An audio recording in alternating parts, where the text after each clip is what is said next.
When I was 11, my mom went to Europe for a month and left me with just $20. $20. I remember staring at the small, crumpled bills on the kitchen counter, as if they could somehow comfort me, as if they could magically stretch themselves into food, bills, and everything else I would need. She kissed my forehead, smiled that practiced, distracted smile she always wore when she didn't want to feel guilty, and told me not to worry. "I'll be back before you know it," she said, dragging her suitcase across the floor. But as soon as the door clicked shut behind her, I realized she had left me to sink or swim, and I was afraid I would drown. The first night was quiet, too quiet. No television, no phone calls, just the echo of my own thoughts bouncing off the walls. I lay in bed, staring at the ceiling, counting the hours until my mom would come back. Hunger came slowly at first, a dull gnawing in my stomach that I tried to ignore, telling myself I could make it one more day. But reality hit the next morning, when I opened the fridge to find it nearly empty. Just a half-empty carton of milk and some old leftovers that smelled like regret. School was no relief. I had to get up on my own, dress, pack my bag, and force a smile through the day while my friends chattered about lunchboxes full of sandwiches, snacks, and treats I couldn't afford. I watched them eat, my stomach twisting with envy and something darker, a tiny seed of anger growing inside me. Why didn't she care enough to leave more money? Why leave me with just $20 like I was some kind of experiment? By the third day, I started learning the rules of survival. I scavenged for food, sneaking snacks from the corner store when the clerk wasn't looking, or rationing what little I had with meticulous care. I found old coins under the couch cushions and turned them into candy bars, each bite both sweet and bitter. I learned to make instant noodles stretch into meals that could last a day. I learned to make my own breakfast, lunch, and dinner. I became small, careful, invisible, moving around the apartment without making a sound so that my loneliness wouldn't echo even louder. But survival wasn't the hardest part. The hardest part was the quiet betrayal. I missed her, yes, but I also hated her. How could she leave me like this, her own child, for a vacation? I remembered nights when she would promise me we'd bake cookies together or visit the park, promises broken again and again. And now, with her gone, it was all amplified. I felt forgotten, cast aside, and the bitter taste of abandonment coated every bite of food, every quiet hour, every step I took through the empty apartment. Loneliness made me notice things I had never seen before. The neighbor across the hall had a dog that barked too loudly, but when I peeked through the curtain, I realized the woman seemed just as lonely as I was, waving to no one, speaking to no one. I wondered if she too had been left behind by someone she trusted. I started keeping a small journal, a secret space where I could write down all the feelings I wasn't allowed to express. Anger, fear, resentment, it all went into that notebook, forming lines of words that felt like tiny lifelines to sanity. By the end of the week, I had eaten less than I should have, slept more than I should have, and cried more than I ever had in my life. But I survived, barely. And as I lay in bed on the 7th night, staring at the ceiling, I didn't just think about her absence. I thought about what I would do when she came back. I thought about justice, about making her understand what it felt like to be left behind, about revenge in its sweetest, most ironic form. I was just 11, but I was learning that the world could be cruel, and that sometimes the people who should protect you most are the ones who hurt you the deepest. And in that bitter, hollow space, a tiny, fierce fire began to burn inside me, a fire that wouldn't go out. By the second week of my mother's trip, I had developed a rhythm, though it was a rhythm born of necessity rather than comfort. Every morning I would wake before the sun, the $20 still tucked in my wallet like a cruel reminder of her negligence. I had rationed it carefully, $3 for breakfast, $5 for lunch, and the rest for emergencies, which meant mostly hunger. But I had learned that hunger could be managed if you paid enough attention to it. I became a master of small victories. There was a corner store a few blocks away where the clerk was old and distracted, and I learned which aisles to linger in and how to make my selections disappear without notice. A candy bar here, a small pack of crackers there. It was thrilling and terrifying, every time I risked getting caught. At school, I faked being full, forcing a smile while my stomach growled quietly, and I discovered a new kind of skill: observation. I watched the patterns of teachers, the timing of cafeteria staff, the behavior of students, and I began to map out the world in terms of advantage and risk. I also discovered the kindness of strangers, though it was always tinged with humiliation. One day, a neighbor caught me sneaking a loaf of bread from the dumpster behind her building. Instead of scolding me, she handed me a bag filled with groceries she said were extra. I wanted to cry and thank her, but I didn't. Instead, I nodded, stuffed the bag under my arm, and ran home before she could ask questions. I began to notice these little threads of human connection, small ways the world could provide, but they only deepened my awareness of what my mother had withheld. It wasn't just food that became a challenge. Laundry, cleaning, even doing my homework became mine to manage. I learned to cook rice and eggs in quantities that would last, to wash my own clothes in the sink and hang them on the radiator, to make the apartment livable enough that no one visiting could tell it had been nearly abandoned. And all the while, I kept my secret journal, filling it with observations about my mother, every selfish habit, every absent-minded cruelty, every lie she had ever told to make herself look better than she was. The journal became more than just a record. It became a map for revenge. I was only 11, but I had learned something adults often forget. Small things accumulate. A week of neglect, a month of absence, a lifetime of half-hearted promises, they all stack up into something heavier than any single action. I imagined showing her one day, revealing every little failure, every small betrayal, and making her feel what I had felt, the emptiness of being left to fend for yourself. Even as I survived, I learned to hide the cracks. When my mother called once, halfway through the month, I smiled into the phone and said everything was fine. "I'm managing, Mom." I lied, and I could hear the relief in her voice, the quick brush of guilt she never allowed herself to explore. It was the first time I realized that I had power too, the power of patience, of subtle observation, of knowing things she would never guess. By the end of the third week, my $20 had dwindled to a few crumpled coins, but I had gained something far more valuable: self-reliance and strategy. I could survive, yes, but I also began to understand the quiet satisfaction of small victories over someone who thought they were untouchable. I began to plan in my own innocent, childish way how I might make her see the consequences of her neglect, not through anger or cruelty, but through observation, through cleverness, through the undeniable truth of my survival and her absence.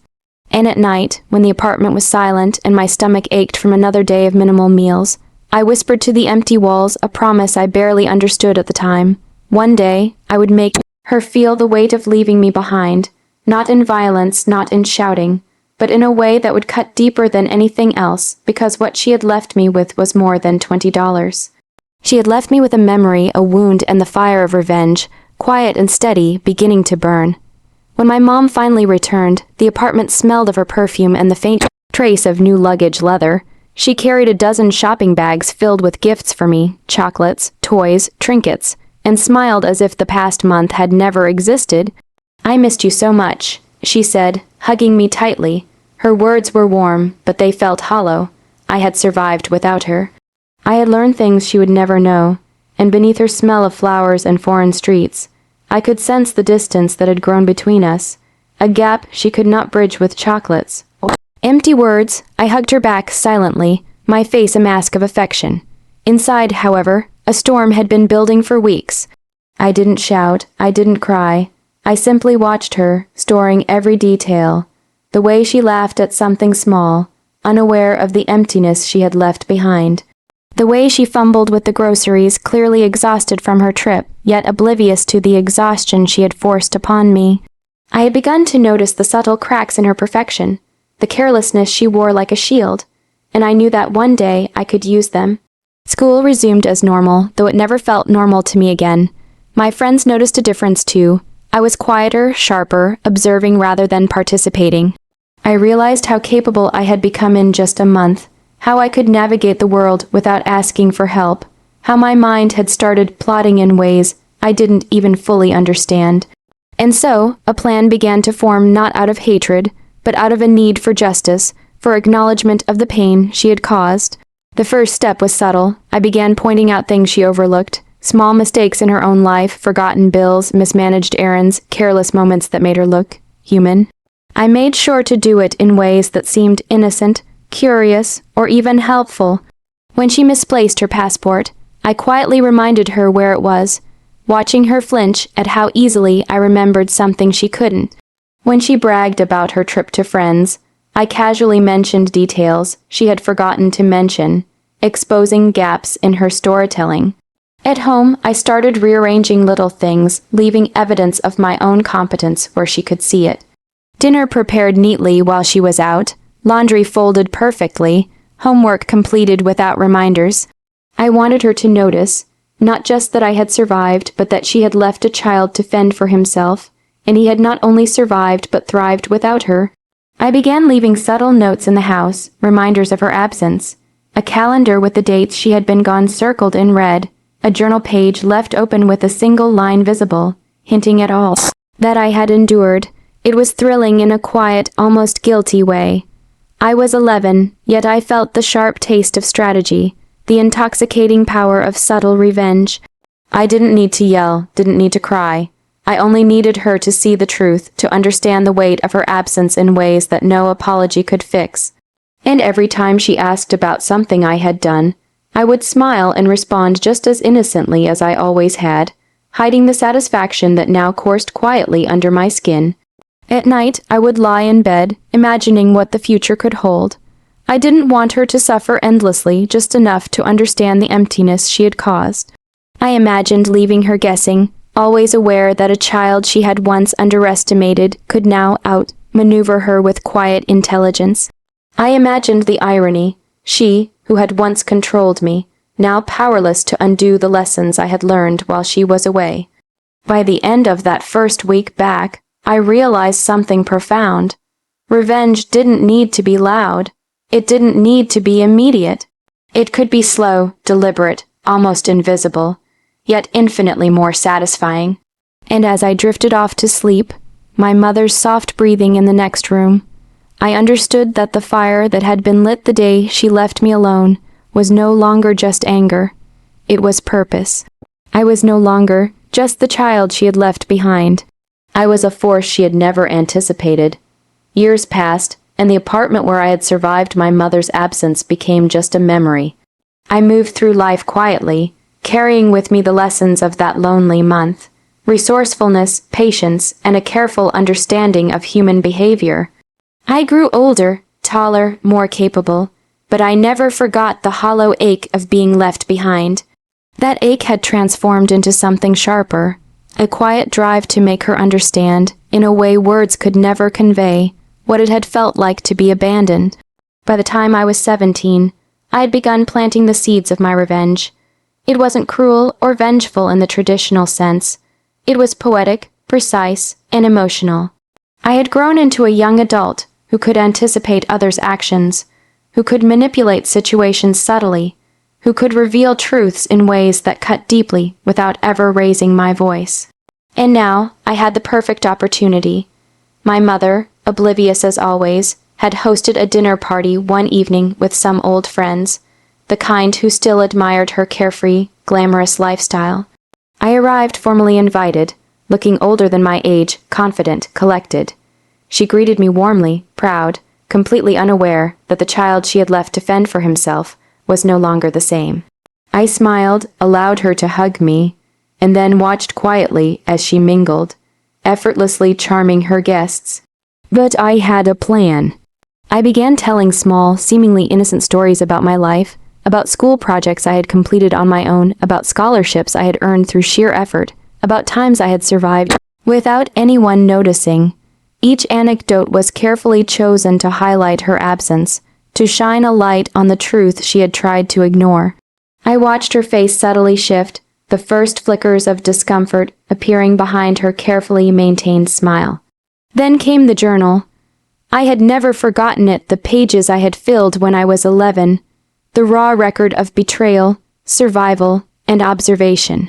That night I let her glimpse it, casually placed on the table, half covered by a napkin.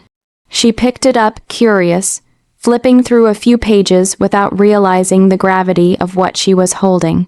I didn't have to say a word. She read it herself, each line a mirror reflecting her neglect, her thoughtlessness, her absence. Her hands trembled slightly as she skimmed the pages. I didn't realize. She began, voice faltering, and for once, she could not finish the sentence. She couldn't apologize enough, couldn't explain away the missing month, the emptiness she had left behind. She had left me with $20, and now, decades later, she was left with the undeniable proof of how it had shaped me. Proof that she had underestimated her child, proof that her carelessness had consequences she could not undo. I smiled softly, gently, almost tenderly. Revenge, I realized, didn't have to hurt anyone physically. It didn't have to humiliate. It simply needed to illuminate the truth, and tonight it had. I had survived, I had thrived, and she had no choice but to see it. The child she had abandoned was no longer helpless, no longer invisible, no longer silent. I had turned the weight of her neglect into strength, her absence into a quiet victory. And yet, as I left her apartment that night, walking through the empty streets, I felt a bittersweet ache. Revenge had its satisfaction, but it could not restore the childhood I had lost, the innocence stolen by her absence. I had triumphed, yes, but I had also been shaped irrevocably by pain. The fire she had lit in me all those years ago had forged me into someone stronger, sharper, unyielding. But it had come at a cost. I looked up at the stars, silent witnesses to my small, poetic justice. I forgave her in the quietest way possible, not with words, not with absolution, but by becoming the person I had always needed to be. And in that moment, I understood the truth of survival, the beauty of cleverness, and the weight of a wound transformed into power. I had been left with $20, but I had gained a life,